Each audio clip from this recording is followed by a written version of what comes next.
High বন্ধুরা, আপনাদের সবাইকে স্বাগত জানাচ্ছি লস্ট সিজন 5 এর আরেকটা মাইন্ড বেন্ডিং আর মাস্টারপিস পর্বের এক্সপ্লেনেশন আর ব্রেকডাউন নিয়ে। আগের পর্বে আমরা দেখেছি দ্বীপটা কিভাবে একটা ভাঙা রেকর্ডের মতো সময়ের মধ্যে আটকে গেছে। আমরা দেখেছি জ্বলন্ত তীরের সেই ভয়ঙ্কর আক্রমণ, আর হার্লি কিভাবে পুলিশের হাতে ধরা দিয়ে বেনকে বোকা বানালো।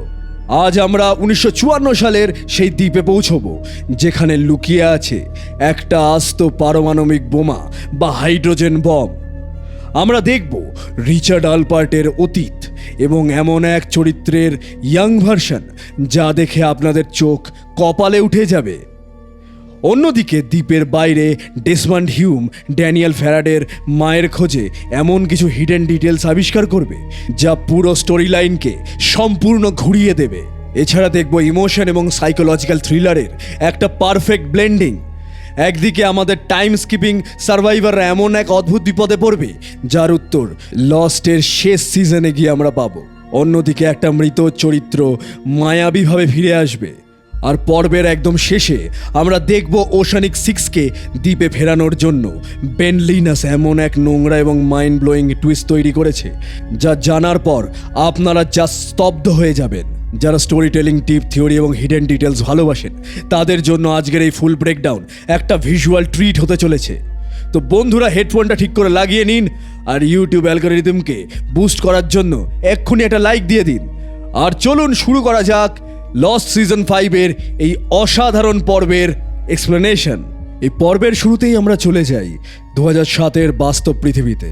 আগের পর্বে ডেসমন্ডের মনে পড়েছিল যে ড্যানিয়েল ফ্যারাডে তাকে অক্সফোর্ডে গিয়ে তার মায়ের খোঁজ করতে বলেছিল।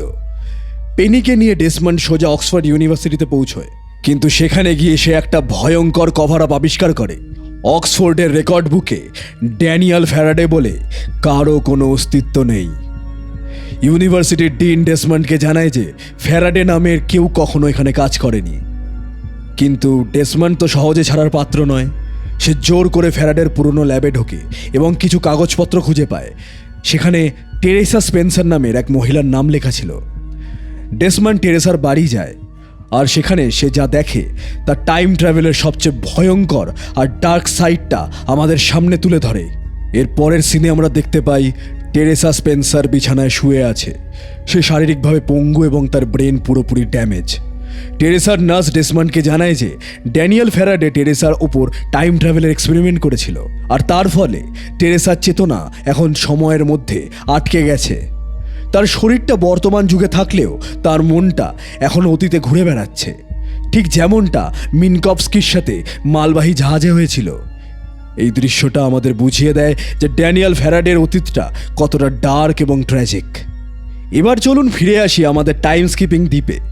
সয়ার, জুলিয়েট, মাইলস, ড্যানিয়েল এবং জন লক জঙ্গলের ভেতর দিয়ে যাচ্ছে।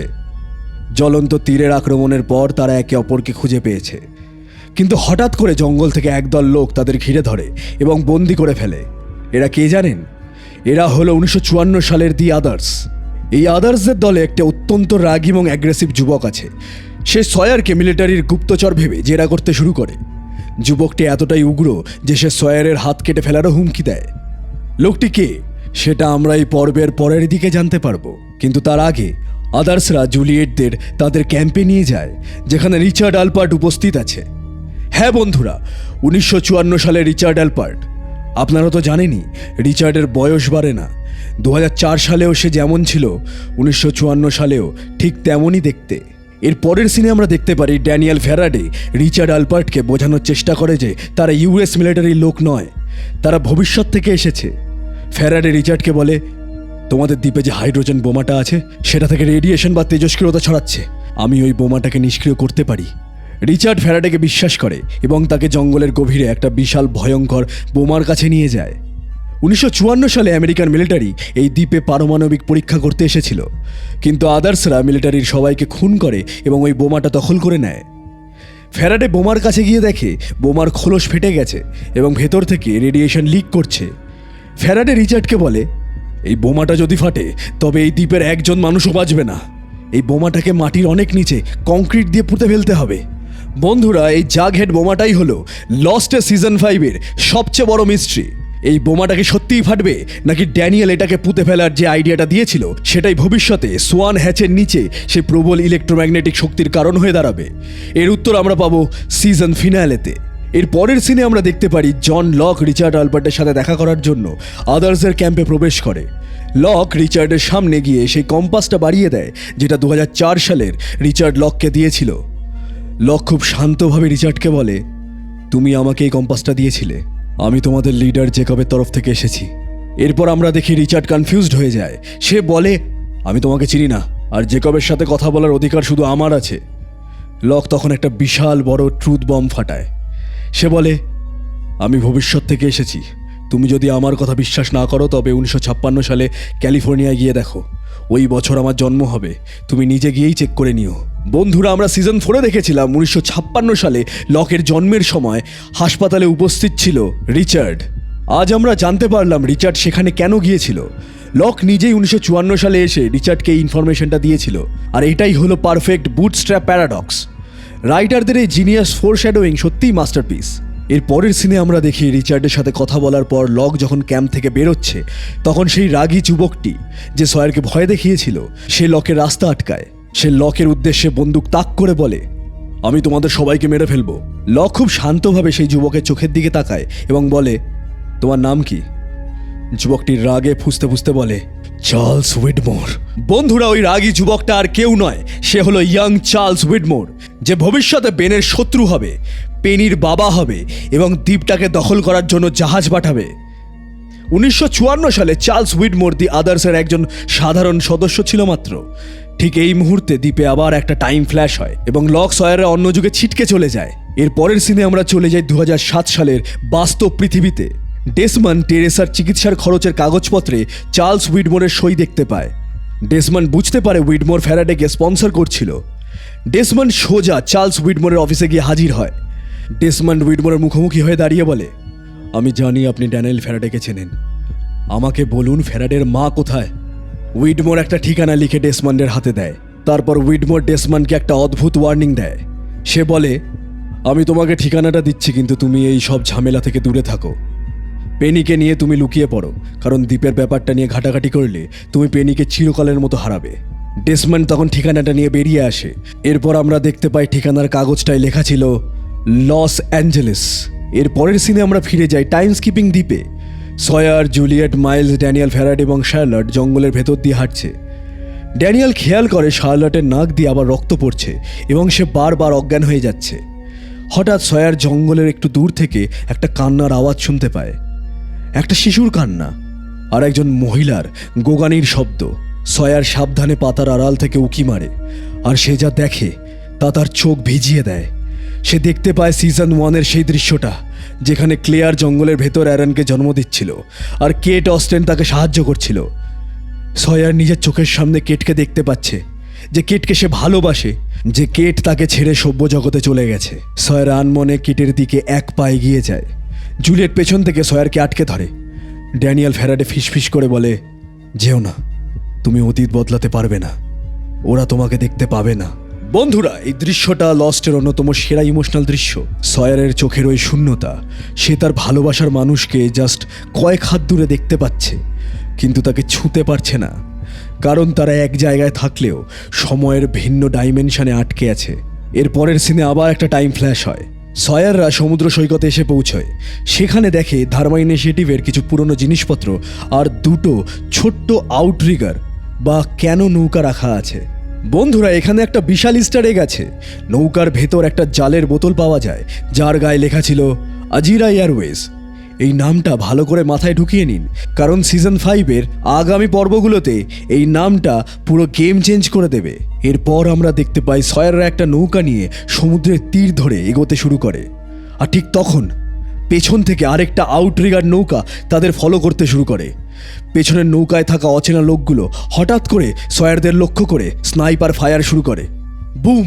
জুলিয়েট গুলি চালায়, সয়ার প্যাডেল মারছে। এটা চরম লাইফ অ্যান্ড ডেথ সিচুয়েশন। পেছনের নৌকার লোকগুলো কারা? তারা কেন সয়ারদের মারতে চাইছে? ঠিক যখন একটা গুলি জুলিয়েটের গায়ে লাগতে যাবে, আবার টাইম জাম্প হয়। সয়ারদের নৌকা অন্ধকার সমুদ্রের মাঝে এসে পড়ে। পেছনের নৌকাটা হাওয়ায় মিলিয়ে যায়। বন্ধুরা, এই পেছনের নৌকা শুটাররা কে ছিল জানেন? এর উত্তর লস্টের রাইটাররা সিজন 5-এ দেননি, দিয়েছিলেন সিজন 6-এ। এই শুটাররা ছিল ইলানা গ্রুপের লোক, যারা আজিরা এয়ারওয়েজের ফ্লাইটে করে ভবিষ্যতে দ্বীপে আসবে। রাইটাররা কিভাবে সিজন 5-এর সাথে সিজন 6-কে লিঙ্ক করেছেন তা জাস্ট ভাবলেই গায়ে কাঁটা দিয়ে আসে। এবার চলুন যাই এই পর্বের একটা বিশাল সারপ্রাইজের দিকে। আমরা দেখি অন্ধকার সমুদ্রের বুকে একজন লোক একটি ভাঙা কাঠের টুকরো আঁকড়ে ধরে ভাসছে। লোকটা প্রায় অজ্ঞান। হঠাৎ কিছু লোক নৌকায় করে এসে তাকে জল থেকে উদ্ধার করে। তখন লোকটার মুখের ওপর আলো পড়ে। আমরা দেখতে পাই সে আর কেউ নয়, জিন। হ্যাঁ বন্ধুরা, মালবাহী জাহাজ কাহানা যখন ফেটে গিয়েছিল, জিন তার ঠিক 1 সেকেন্ড আগে জলে ঝাঁপ দিয়েছিল। আর ঠিক সেই মুহূর্তেই বেন লিনাস ফ্রোজেন হুইল ঘুরিয়ে দ্বীপটাকে সময়ের মধ্যে সরিয়ে নেয়। ফলে জিনের বডিটাও দ্বীপের টাইম রেডিয়েশনের মধ্যে পড়ে অতীতে জাম্প করে। এর পরের সিনে আমরা দেখতে পাই জিনের জ্ঞান ফিরে আসে। সে দেখতে পায় সে একটা সমুদ্র সৈকতে শুয়ে আছে। তার সামনে দাঁড়িয়ে আছে একজন অল্পবয়সী ফ্রেঞ্চ মহিলা এবং তার কিছু সঙ্গী। মহিলাটি জিনকে ফ্রেঞ্চ ভাষায় কিছু জিজ্ঞেস করে। জিন কিছুই বুঝতে পারে না। মহিলাটি তখন ভাঙা ভাঙা ইংরেজিতে বলে, আমি এবং আমার সায়েন্স টিম এখানে ক্র্যাশ করেছি। তুমি কে? জিন জিজ্ঞেস করে, তোমার নাম কি? মহিলাটি উত্তর দেয়, আমার নাম ড্যানিয়েল রুসো। বন্ধুরা, জিন 1988 সালে এসে পৌঁছেছে। সেই বছর যখন প্রেগনেন্ট ড্যানিয়েল রুসো প্রথমবার এই দ্বীপে ক্র্যাশ করেছিল।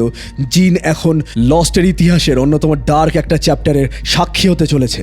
এর পরের সিনে আমরা চলে যাই 2007 সালের বাস্তব পৃথিবীতে। কেট অস্টেন তার ছেলে অ্যারনকে নিয়ে ভয়ে ভয়ে আছে। আগের পর্বে ড্যান নর্টন নামের একজন উকিল কেটের কাছে অ্যারনের মাতৃত্ব প্রমাণ করার জন্য ডিএনএ টেস্টের ডিমান্ড করেছিল। কেট জ্যাককে ডেকে পাঠায়। কেট বলে, আমার মনে হচ্ছে চার্লস হুইটমোর এই উকিলটাকে পাঠিয়েছে আমার থেকে অ্যারনকে কেড়ে নেওয়ার জন্য। জ্যাক, আমাদের ওই উকিলটাকে ফলো করতে হবে। এর পরের সিনে আমরা দেখি যে জ্যাক এবং কেট ড্যান নর্টনের অফিসের বাইরে গাড়িতে অপেক্ষা করতে থাকে। তারা দেখে নর্টন অফিস থেকে বেরিয়ে একটি বাড়িতে যায়। জ্যাক গাড়ি থেকে নেমে নর্টনের পিছু নেয় এবং সেই বাড়িতে পৌঁছয়। জ্যাক যখন ওই বাড়িতে ঢোকে তখন সে দেখে নর্টন একজন বয়স্ক মহিলার সাথে কথা বলছে। মহিলাটি কে জানেন? মহিলাটি হলো ক্যারল লিটলটন, ক্লেয়ারের মা এবং জ্যাকের নিজের সৎমা। এবার চলে আসি আমরা একদম ক্লাইম্যাক্সে। জ্যাক যখন ক্যারল লিটলটনের সাথে কথা বলে, সে জানতে পারে ক্যারল অ্যারন সম্পর্কে কিচ্ছুই জানে না। ক্যারল শুধু তার মেয়ে ক্লেয়ারের মৃত্যুর ক্ষতিপূরণ নিয়ে নর্টনের সাথে কথা বলছিল। তার মানে ক্যারল লিটলটন কেটের কাছে উকিল পাঠায়নি। জ্যাক বাইরে এসে ড্যান নর্টনকে চেপে ধরে। জ্যাক জিজ্ঞেস করে, সত্যি করে বলো, কেটকে ডিএনএ টেস্টের নোটিশ পাঠাতে তোমাকে কে ভাড়া করেছে? নর্টন ভয় পেয়ে কিছু বলতে চায় না। আর ঠিক সেই মুহূর্তে জ্যাকের পেছনের রাস্তায় একটা দামি গাড়ি এসে থামে। গাড়ির দরজা খুলে বাইরে বেরিয়ে আসে বেন লিনাস। জ্যাক অবাক হয়ে বেনের দিকে তাকিয়ে থাকে। বেন খুব শান্ত ধূর্ত একটা হাসি দিয়ে ড্যান নর্টনকে বলে, ড্যান, তুমি এবার যেতে পারো, থ্যাংক ইউ। জ্যাকের পায়ের তলার মাটি সরে যায়। সে বুঝতে পারে পুরো গেমটা। কেটকে কোনো পুলিশ, কোনো চার্লস হুইটমোর বা ক্লেয়ারের মা উকিল পাঠায়নি। এই উকিলটা পাঠিয়েছিল স্বয়ং বেন লিনাস। বেন লিনাস ইচ্ছে করে কেটকে আইনি ভয় দেখিয়েছিল, যাতে কেট প্যারানয়েড হয়ে যায়, যাতে কেট মনে করে যে অ্যারনকে বাঁচানোর একমাত্র রাস্তা হলো লস অ্যাঞ্জেলেস ছেড়ে পালানো এবং আবার ওই দ্বীপে ফিরে যাওয়া। বেন জ্যাককে খুব শান্তভাবে বলে, জ্যাক, আমি তোমাকে বলেছিলাম না ওদের সবাইকে দ্বীপে ফেরানোর জন্য আমি সব রকম চেষ্টা করব। আমি শুধু কেটকে একটু মোটিভেট করলাম। তো বন্ধুরা, এবার আমরা চলে এসেছি ভিডিওর সেই জায়গায় যেখানে আমরা এই পর্বের বিভিন্ন থিওরি নিয়ে আলোচনা করব, নাড়াঘাটা করব। প্রথম থিওরি, চার্লস হুইটমোর বনাম বেন লিনাস। এই পর্বে আমরা দেখতে পেলাম উইডমোরের অতীত। উইডমোর 1954 সালে দ্বীপে ছিল। এর মানে চার্লস হুইটমোর দ্বীপের আদি বাসিন্দা। সে একসময় দ্বীপের লিডারও হয়েছিল, কিন্তু পরবর্তীতে বেন লিনাস তাকে দ্বীপ থেকে তাড়িয়ে দেয়। উইডমোর কেন দ্বীপটাকে ফিরে পেতে এতটা মরিয়া, তার উত্তর লুকিয়ে আছে 1954 সালের এই টাইম লাইনে। এর পরের থিওরি যেটা নিয়ে আমরা আলোচনা করব সেটা হলো ড্যানিয়েল ফ্যারাডে এবং শার্লটের রহস্য। আপনারা কি খেয়াল করেছেন এই পর্বে শার্লটের বারবার নাক দিয়ে রক্ত পড়ছিল? কেন? কারণ শার্লট আসলে এই দ্বীপে জন্মেছিল। ড্যানিয়েল ফ্যারাডে টাইম ট্রাভেলের রুল অনুযায়ী জানে যে শার্লটের চেতনা অতীতের সাথে ক্ল্যাশ করছে এবং সে মিনকপস্কি বা টেরেসার মতো মারা যেতে চলেছে। ড্যানিয়েল শার্লটকে বাঁচানোর জন্যই 1954 সালে রিচার্ডের সাথে ডিল করেছিল। আর তৃতীয় থিওরি, যেটা খুব ইম্পর্টেন্ট থিওরি, সেটা হলো জাগহেড বোমার ভবিষ্যৎ। ফ্যারাডে রিচার্ডকে বলেছিল বোমাটাকে কংক্রিট দিয়ে পুঁতে ফেলতে। আপনারা যদি লস্টের ম্যাপটা ভালো করে স্টাডি করেন তবে দেখবেন যে জায়গায় এই বোমাটা রাখা ছিল ঠিক তার উপরেই 1970 দশকে ধার্মা ইনিশিয়েটিভ তাদের দ্য সোয়ান হ্যাচ তৈরি করেছিল। হ্যাঁ বন্ধুরা, ওই সোয়ান হ্যাচের নিচেই ওই পারমাণবিক বোমাটা পোতা ছিল। এর পরের থিওরি যেটা নিয়ে আমরা আলোচনা করব সেটা হলো বেন লিনাসের মাস্টার ম্যানিপুলেশন। বেন কেন কেটকে টার্গেট করলো? কারণ বেন জানে ওশেনিক 6-এর মধ্যে কেট সবচেয়ে বেশি ইমোশনাল অ্যারনকে নিয়ে। কেট অ্যারনকে নিজের ছেলের মতো ভালোবাসে। বেন যদি কেটকে ডিরেক্ট বলতো দ্বীপে যেতে, কেট কখনো যেত না। তাই বেন কেটের মনে ভয় ঢুকিয়ে দিল। বেন লিনাসের এই রুথলেসনেস বা নিষ্ঠুরতা প্রমাণ করে যে দ্বীপের জন্য সে যে কোনো স্তরে নামতে পারে। এর পরের থিওরি যেটা নিয়ে আমরা আলোচনা করব সেটা হচ্ছে শার্লটের টাইম সিকনেস। শার্লট বারবার অজ্ঞান হয়ে যাচ্ছে কেন? ড্যানিয়েল ফ্যারাডে মিনকফস্কির ক্ষেত্রে দেখেছিল যাদের ব্রেন টাইম ট্রাভেলের সঙ্গে খাপ খাওয়াতে পারে না তাদের মস্তিষ্কে রক্তক্ষরণ হয়। শার্লটের এই অবস্থা প্রমাণ করে যে সে হয়তো ছোটবেলায় এই দ্বীপেই বড় হয়েছিল। তার অবচেতন মন বর্তমান এবং অতীতের মধ্যে ক্ল্যাশ করছে। এবং এর পরের থিওরি হলো রুসোর অতীত এবং জিনের ভূমিকা। জিন 1988 সালে রুসোর টিমের সাথে এসে পড়ল। আমরা সিজন 1 থেকে রুসোর গল্প শুনে আসছি, কিভাবে তার সায়েন্স টিম পাগল হয়ে গিয়েছিল, কিভাবে স্মোক মনস্টার তাদের মেরেছিল। এবার আমরা জিনের চোখের সামনে দিয়ে লস্টের সেই ডার্ক অতীতটাকে লাইভ দেখতে পাবো। এই পর্ব আমাদের টাইম ট্রাভেলের এমন একটা প্যারাডক্সের মধ্যে ফেলে দিল যেখানে অতীত আর ভবিষ্যতের সুতো একে অপরের সাথে মিলেমিশে একাকার হয়ে গেছে। এই পর্ব আমাদের এটাও দেখিয়ে দিল যে বেন লিনাস তার লক্ষ্যের জন্য কতটা ভয়ঙ্কর হতে পারে আর দ্বীপের সময়রেখা কতটা কনফিউজিং হতে পারে। আপনাদের কাছে আমার একটা প্রশ্ন, আপনারা কি মনে করেন কেট কি বেনের এই চালটা বুঝতে পারবে? আর জিন কি রুসোর টিমকে স্মোক মনস্টারের হাত থেকে বাঁচাতে পারবে? কমেন্ট বক্সে আপনাদের থিওরিগুলো এক্ষুনি লিখে ফেলুন। আর ভিডিওটা ভালো লেগে থাকলে অবশ্যই একটা বড় লাইক দেবেন আর আপনাদের সেই সব বন্ধুদের সাথে শেয়ার করবেন যারা মাইন্ড বেন্ডিং থ্রিলার দেখতে পছন্দ করে। চ্যানেলটিতে নতুন হলে সাবস্ক্রাইব করে বেল আইকনটা প্রেস করতে একদম ভুলবেন না। সবাই ভালো থাকবেন, সুস্থ থাকবেন আর মনে রাখবেন, the island is not done with you. Good by.